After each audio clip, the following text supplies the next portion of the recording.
ಕಾವೇರಿ ವನ್ಯಧಾಮದ ಕರಿಕಲ್ಲು ಗುಡ್ಡ ನಿಗೂಢ, ಮೂವರು ಸಾವನ್ನಪ್ಪಿದ ಸ್ಥಳದಲ್ಲಿ ಇನ್ನೂ ಕೂಡ ರಕ್ತದ ಕಲೆಗಳು ಹಾಗೇ ಇದೆ. ಶೂಟೌಟ್ ನಡೆದ ಕಾಡಿನ ಸ್ಥಳದಲ್ಲಿ ನ್ಯೂಸ್ 18 ವರದಿ ಮಾಡಿದೆ.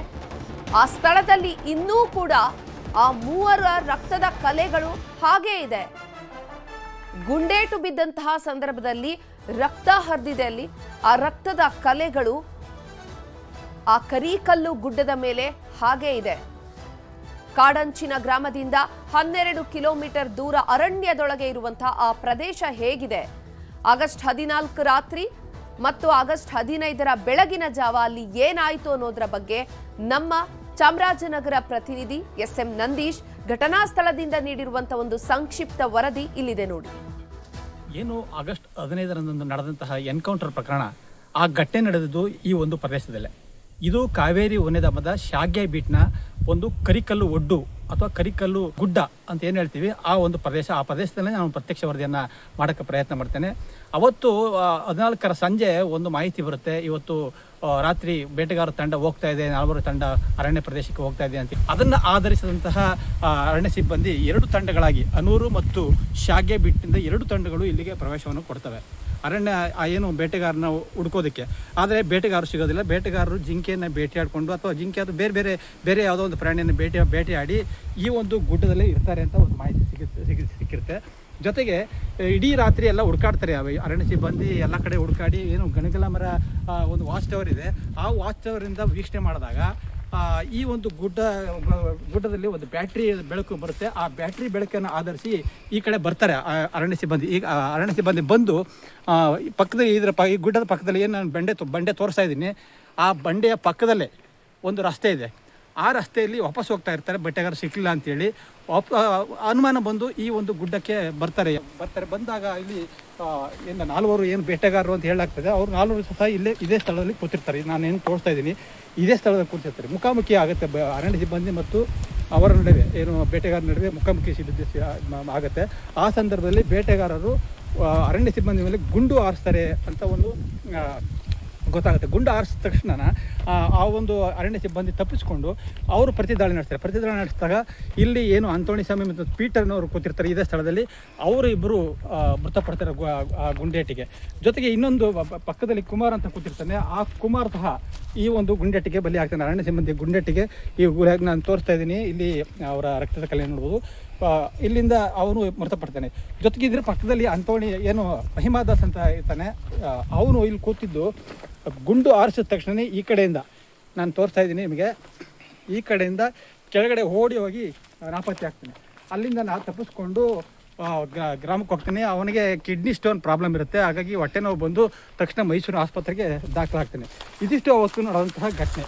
ಆ ಘಟನೆ ನಂತರ ಅದೇ ಸಂದರ್ಭದಲ್ಲಿ ಪಕ್ಕದಲ್ಲಿ ನಾನು ಏನು ತೋರಿಸ್ತಾ ಇದ್ದೀನಿ, ಇದ್ರ ಪಕ್ಕದಲ್ಲಿ 100 ಮೀಟರ್ ಅಂತರದಲ್ಲಿ ಒಂದು 2 ಚೀಲದಲ್ಲಿ ಮಾಂಸ ಸಿಗುತ್ತೆ. ಮತ್ತು ಈ ಸ್ಥಳದಲ್ಲಿ 2 ಬಂದೂಕುಗಳು ಸಿಗುತ್ತೆ. ಅದನ್ನು ವಶಪಡಿಸ್ಕೊಂಡು ಅರಣ್ಯಾಧಿಕಾರಿಗಳು ಅದನ್ನು ಮತ್ತೆ ಅವ್ರು ಏನು ಮೃತಪಡ್ತಾರೆ, ಆ ಮೃತಪಟ್ಟ ಸಂದರ್ಭದಲ್ಲಿ ಅವ್ರಿಗೆ ಜೀವ ಇರುತ್ತೆ ಅಂತ ಗೊತ್ತಾಗುತ್ತೆ. ಅವರನ್ನು ತಕ್ಷಣ ಕೊಳ್ಳೇಗಾಲ ಆಸ್ಪತ್ರೆಗೆ ದಾಖಲು ಮಾಡ್ತಾರೆ.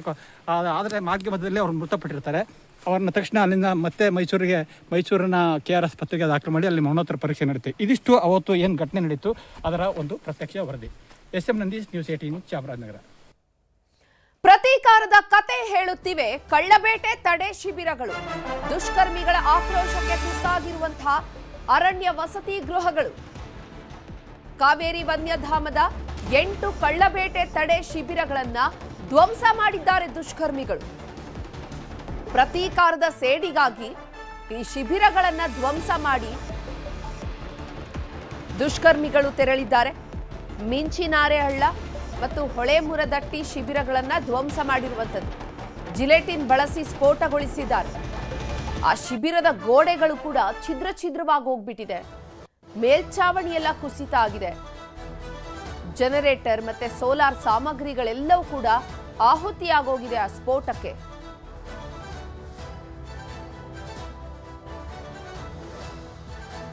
ಈ ಹೊಳೆಮುರದಟ್ಟಿ ಶಿಬಿರದಿಂದ ನಮ್ಮ ಪ್ರತಿನಿಧಿ ಗ್ರೌಂಡ್ ರಿಪೋರ್ಟ್ ಮಾಡಿದ್ದಾರೆ, ನೋಡೋಣ.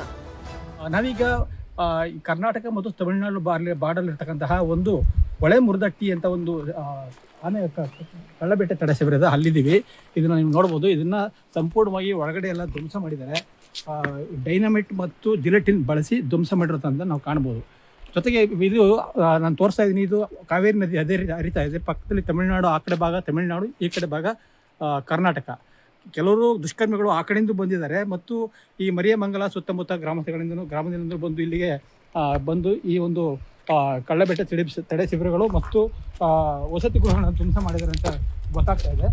ಅದರಲ್ಲೂ ಸಹ ಒಂದು ಭಯಾನಕ ಸಂಗತಿ ಏನು ಅಂತಂದರೆ, ಡೈನಮೈಟ್ ಮತ್ತು ಜಿಲೆಟನ್ನು ಬಳಸಿ ಇದನ್ನು ಧ್ವಂಸ ಮಾಡಿರೋಂಥದ್ದು, ಅದನ್ನು ಸ್ಫೋಟ ಮಾಡಿರೋಂಥದ್ದು ನಾವು ದೃಶ್ಯದಲ್ಲಿ ತೋರಿಸ್ತಾ ಇದ್ದೀವಿ. ಯಾವ ರೀತಿ ಒಂದು ಭೀಕರ ದೃಶ್ಯ ಇದನ್ನು ಸಾಕಷ್ಟು ಹಾನಿಯಾಗಿದೆ. ಗೋಡೆಗಳೆಲ್ಲ ಕುಸಿದು ಸ್ಫೋಟ ಆಗಿ ಕುಸಿದು ಬಿದ್ದಿರೋದನ್ನ ತಾವು ಗಮನಿಸ್ಬೋದು. ಮೇಲ್ಗಡೆ ಚಾವಣಿನೂ ಸಹ ಹಾನಿಯಾಗಿದೆ. ಮತ್ತು ಇಲ್ಲಿ ಅರಣ್ಯ ಸಿಬ್ಬಂದಿ ಅವತ್ತು ಪ್ರಾಣ ರಕ್ಷಣೆಗಾಗಿ ಇಲ್ಲಿಂದ ಓಡಿ ಹೋಗೋದನ್ನು ನಾವು ಕಾಣ್ಬೋದಾಗಿದೆ. ಸಾಕಷ್ಟು ಹಾನಿಯಾಗಿರೋದಂತ ಇದನ್ನ ಕಾಣ್ಬೋದು. ಇದೇ ರೀತಿ ಮಿಂಚಿನ ಹರಳೆ ಅಂತ ಇದನ್ನು ಇನ್ನೊಂದು ಕಳ್ಳಬೆಟ್ಟ ತಡೆ ಶಿಬಿರದ, ಅದನ್ನು ಸಹ ಇದೇ ರೀತಿ ಡೈನಮೈಟ್ ಮತ್ತು ಜಿಲೆಟಿನ್ ಬಳಸಿ ಒಂದು ಸ್ಫೋಟ ಮಾಡಿದ್ದಾರೆ. ಇದು ಅಡಿಗೆ ಮನೆಯಲ್ಲೂ ಸಹ ಎಲ್ಲ ರೀತಿಯ ವಸ್ತುಗಳನ್ನು ಧ್ವಂಸ ಮಾಡಿದ್ದಾರೆ. ವೈರ್ಲೆಸ್ ಕೊಠಡಿ ಇದನ್ನು ಸಹ ಎಲ್ಲ ರೀತಿಯಲ್ಲೂ ಧ್ವಂಸ ಮಾಡಿ ಇದನ್ನ ನಾವು ದೃಶ್ಯ ಕಾಣ್ತಾ ಇರ್ಬೋದು. ನೀವು ಯಾವ ರೀತಿ ಧ್ವಂಸ ಮಾಡಿದ್ದಾರೆ, ಯಾವ ರೀತಿ ಸ್ಫೋಟ ಮಾಡಿದ್ದಾರೆ, ಯಾವ ರೀತಿ ಭೀಕರತೆ ಗಮನಿಸ್ಬೋದು. ಸಾಕಷ್ಟು ಹಾನಿಯಾಗಿದೆ. ಇದರ ಜೊತೆಗೆ ಏನು 8 ಕಳ್ಳಬೆಟ್ಟ ಸಿಡಿಸಿದರೆ ಮತ್ತು 8-9 ವಸತಿ ಗೃಹಗಳನ್ನ ಧ್ವಂಸ ಮಾಡಿರೋದನ್ನ ನಾವು ನೋಡೋದು. ಅದರಲ್ಲಿ 2 ಈ ಹೊಳೆಮುಳಗಟ್ಟಿ ಮತ್ತು ಮಿಂಚಿನಹಳ್ಳಿ ಹಳ್ಳ ಪ್ರದೇಶ, ಇವುಗಳನ್ನು ಜಿಲೆಟಿನ್ ಇಟ್ಟು ಸ್ಫೋಟ ಮಾಡಿದ್ದಾರೆ. ಮತ್ತು ಇದು ಸಿಲಿಂಡರ್ ಸಹ ಸ್ಫೋಟ ಮಾಡಕ್ಕೆ ಪ್ರಯತ್ನ ಮಾಡಿದ್ದಾರೆ. ನೋಡಬಹುದು, ಗಮನಿಸಬಹುದು. ಇಲ್ಲಿ ಆಹಾರ ಪದಾರ್ಥಗಳನ್ನ ಚೆಲ್ಲಾಪಿಲ್ಲಿ ಮಾಡಿ ಹೋಗಿರೋದನ್ನ ತಾವು ಗಮನಿಸಬಹುದು. ಒಟ್ಟಾರೆ ಇದು ಜಿಲೆಟಿನ್ ಮತ್ತು ಡೈನಮೈಟ್ ಇವ್ರಿಗೆ ಎಲ್ಲಿಂದ ಬಂತು ಅನ್ನೋದು ಯಕ್ಷ ಪ್ರಶ್ನೆ. ಅರಣ್ಯಾಧಿಕಾರಿ ಕಾವೇರಿ ವನ್ಯಧಾಮದ ಅರಣ್ಯಾಧಿಕಾರಿಗಳು ಒಂದು ಪ್ರಕರಣವನ್ನ ದಾಖಲು ಮಾಡಿದ್ದಾರೆ. ಏನು 8 ಕಳ್ಳಬೆಟ್ಟ ತಡೆ ಶಿಬಿರ ಮತ್ತು 8 ವಸತಿ ಗೃಹಗಳನ್ನ ಧ್ವಂಸ ಮಾಡಿದ್ದಾರೆ. ಅದಕ್ಕೆ ಸಂಬಂಧಪಟ್ಟಂತೆ ಒಂದು ಪ್ರಕರಣವನ್ನ ದಾಖಲು ಮಾಡಿದ್ದಾರೆ ಆಯಾ ಪೊಲೀಸ್ ಠಾಣೆಗಳಲ್ಲಿ. ಇದಕ್ಕೆ ಸಂಬಂಧಪಟ್ಟಂತೆ 3 ತಂಡಗಳನ್ನ ಜಿಲ್ಲಾ ಪೊಲೀಸ್ ವರಿಷ್ಠಾಧಿಕಾರಿ ನೇಮಕ ಮಾಡಿದ್ದಾರೆ. ಇದರ ತನಿಖೆ ಈಗ ಮುಂದುವರೆದಿದೆ. ಏನಿದೆ, ಯಾರಾದರೂ ಬಂದಿದ್ರು ಇಲ್ಲಿಗೆ ಮತ್ತು ಏಕೆ ಬಂದಿದ್ರು ಅನ್ನೋದ್ರ ಬಗ್ಗೆ ಒಂದು CCTV ಫುಟೇಜ್ ಇರ್ಬೋದು ಅಥವಾ ಇಲ್ಲಿ CDR ಇರ್ಬೋದು, ಅದನ್ನು ತೆಗೆಸಿ ಇಲ್ಲಿ ಶಂಕಿತ ವ್ಯಕ್ತಿಗಳನ್ನ ವಿಚಾರಣೆಗೊಳಪಡಿಸುವಂಥ ಒಂದು ಕಾರ್ಯ ನಡೀತಾ ಇದೆ. ಆದರೂ ಈ ರೀತಿಯ ಒಂದು ಪ್ರಕರಣ ನಡೀತಂತೆ ನಿಜಕ್ಕೂ ಅರಣ್ಯ ಅಧಿಕಾರಿಗಳು ಸಹ ಗೆಸ್ ಮಾಡಿರಲಿಲ್ಲ. ಆ ರೀತಿಯ ಒಂದು ಯಾರಾದರೂ ಇಲ್ಲಿ ಅರಣ್ಯ ಸಿಬ್ಬಂದಿ ಸಿಕ್ಕಿದ್ರೆ ಅವರ ಪ್ರಾಣ ಹತ್ಯೆ ಆಗಿದ್ದು ಗ್ಯಾರಂಟಿ. ಆ ಥರದ ಒಂದು ಧ್ವಂಸವನ್ನು ಇಲ್ಲ ನಾವು ಕಾಣಬಹುದಾಗಿದೆ. SM Nandish, news 18, Chamarajanagar. ST ನಾಯಕ ಅನ್ನುವಂತಹ ಕಾರಣಕ್ಕೆ ನಾಗೇಂದ್ರನನ್ನ ಟಾರ್ಗೆಟ್ ಮಾಡಲಾಗ್ತಾ ಇದೆ.